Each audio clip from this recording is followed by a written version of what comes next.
the leader of the race, who is Mansell at this point. Al Unser Jr., while sitting in second, has not closed perceptibly. Let's look at little Michael as he comes around the corner. He'll catch me for that, and he gets Goodyear. So under braking into turn 10, Michael slides down the inside, and Goodyear has no recourse. He knows he's a lot slower. So now Michael, the charge from 10th place coming forward. Here's the pass with Johansson. Oh, Michael's favorite move. Oh, look at this. Stefan makes contact. In trouble. 2 cars in one day. You can see the white walls on the outside of the tires. He's obviously made heavy contact with some piece of unforgiving concrete. He throws the steering wheel out, disgusted with himself.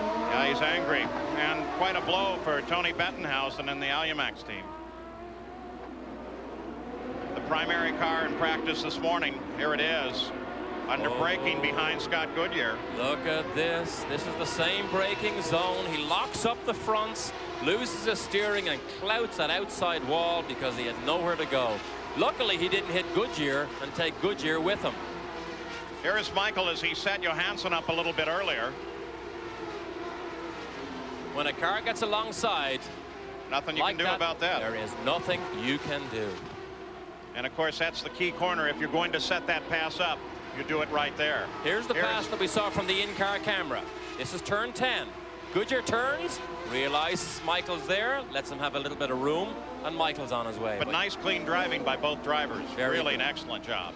So Stefan Johansson is afoot, heading back to the pits. The leader is Nigel Mansell. Al Unser Jr. is 5.5 seconds back. Michael Andretti now third. Scott Goodyear fourth. Adrian Fernandez working on another great finish, runs in 5th place. 46 laps are complete. 102 laps the scheduled distance. And there is the top of the order for you. Emerson Fittipaldi staying in there as well. Vancouver, Michael Andretti on the charge. There's Al Unser Jr. and he pushes him aside. Michael Andretti moves into 2nd place. Al Unser Jr. back to 3rd. So the action continues here. The defending champion David Frost travels to Glen Abbey Country Club in Oakville, Ontario for the first round action of the Bell Canadian Open. Coverage begins Thursday at 4 p.m. Eastern.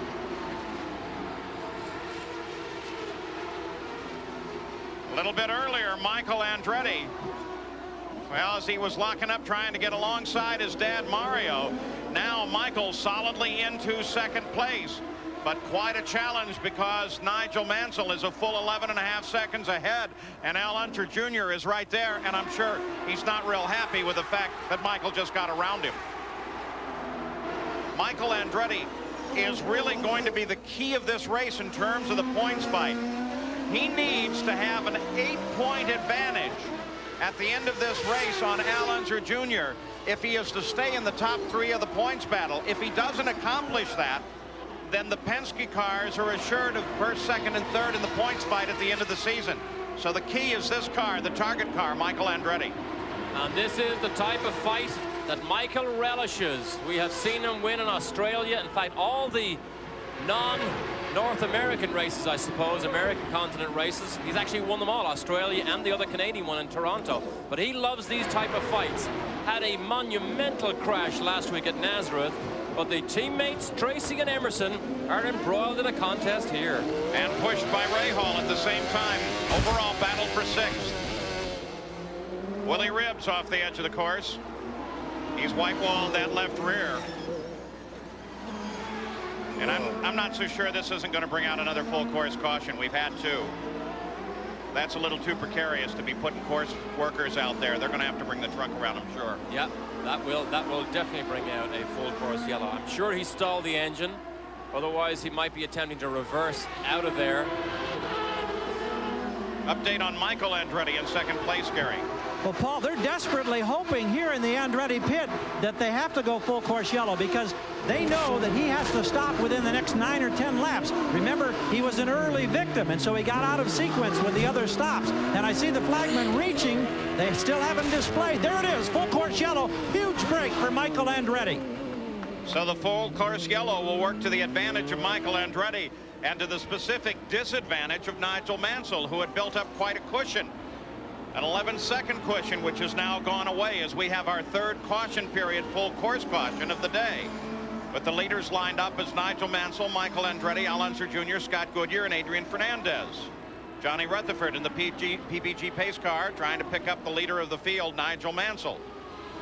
And so that should bring Michael Andretti into the pits just any time now, and will change the complexion of this race once again.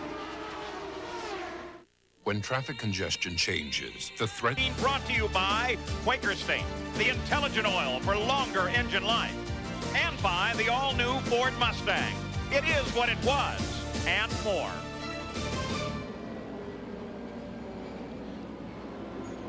Our third full course yellow of the day is the IndyCar safety team doing what they can to get Willie T. Ribbs out of that rather precarious position.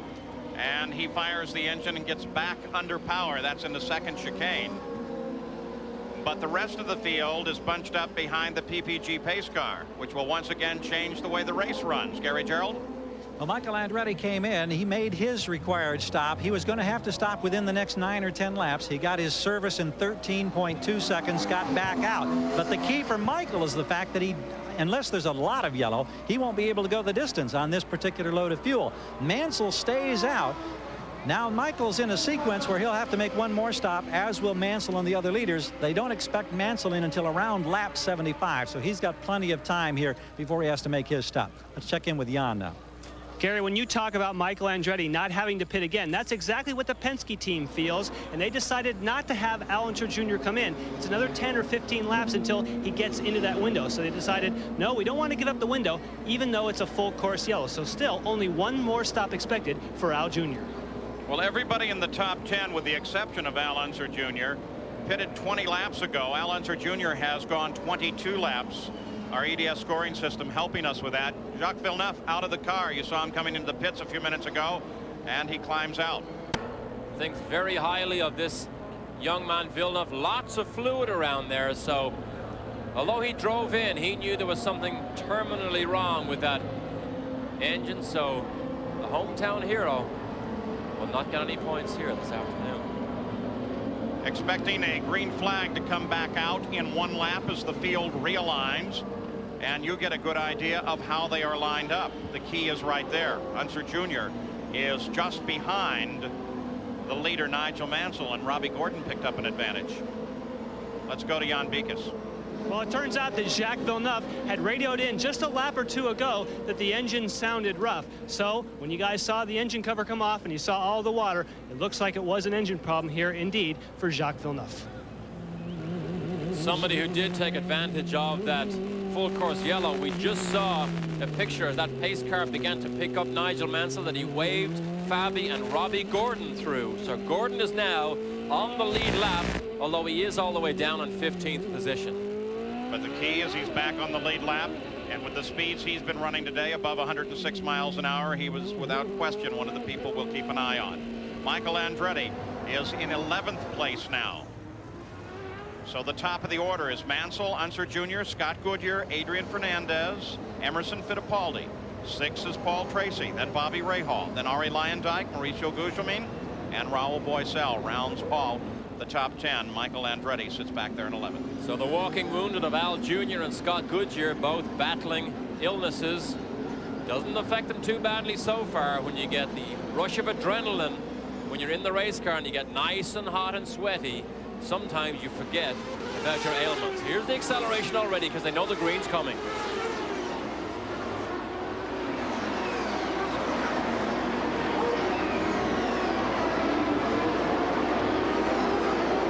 Green flag comes out once again.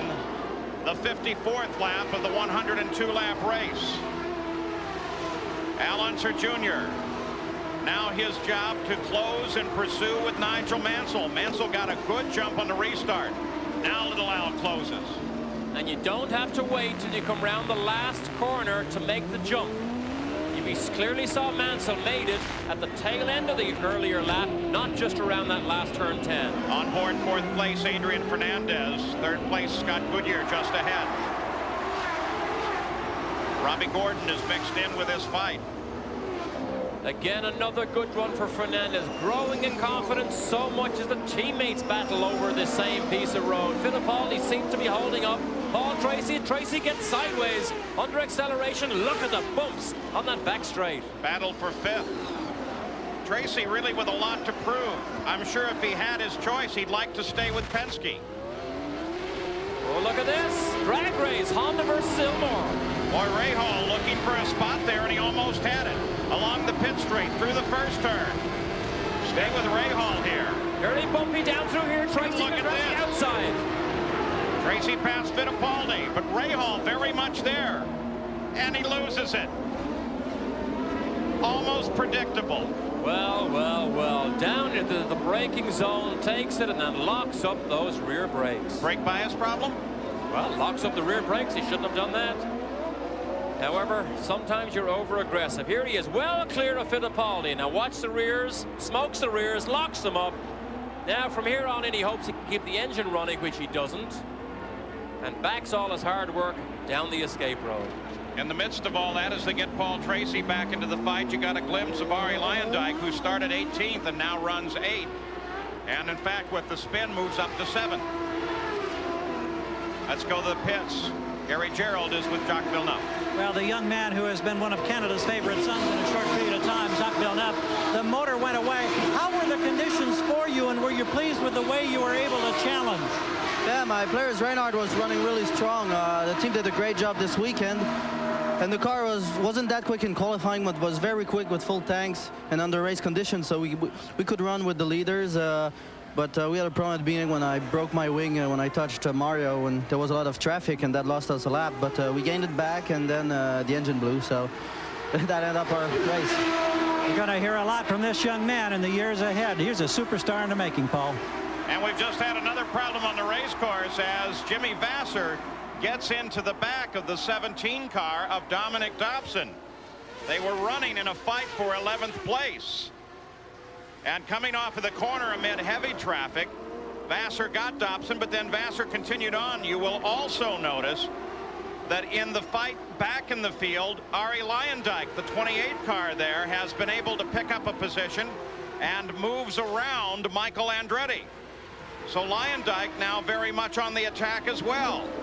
Qualified 18th, changed the car, now he likes it, and suddenly he's able to take advantage of the yellow flags. But what a surprise for Luyendyk to be in a challenging position against Michael Andretti. Dobson wasn't able to continue. And do we have another full course yellow coming out? Waving yellow in that area, no passing in a very critical part of the race course. But we're going to go full course yellow once again, and there it is. So full course yellow closes up what little lead Nigel Mansell was able to pull off, but it serves to the advantage of Al Unser Jr., who comes in for service, Jan Beekes. Yes, they were waiting for this full course yellow, and now they got it. So let's see how quickly he'll have to take on nearly a full load of fuel. So this should be a pretty traditional 14-second stop. We didn't see any changes made on the car. Now they're just waiting for fuel, waiting for the word. Now watch out for Raul Boesel. Ooh, Raul Boesel had to stand on the binders to miss Al Jr. Nigel Mansell, car number 1, looking for his first win of the season. And what would be a great morale boost for both he and the team. This is the view from Bobby Rahal's nose cam. Paul Tracy just ahead there going into the corner. That was the spin earlier. Fittipaldi ducks down the inside, stays out of harm's way. But Tracy makes a mistake. But of course, since that, watch the piggyback here. Vasser clouds the back of Dobson again, then he gets hung up. He gets a piggyback for about what, 10, 15 yards, then he jumps on the brakes and comes down off the back of Dobson's car. And there's trouble in the pits, Jan. Yes, Paul, there's been more action in the Robbie Gordon, Derek Walker racing pit. As he was leaving and getting sideways, he made contact with his right rear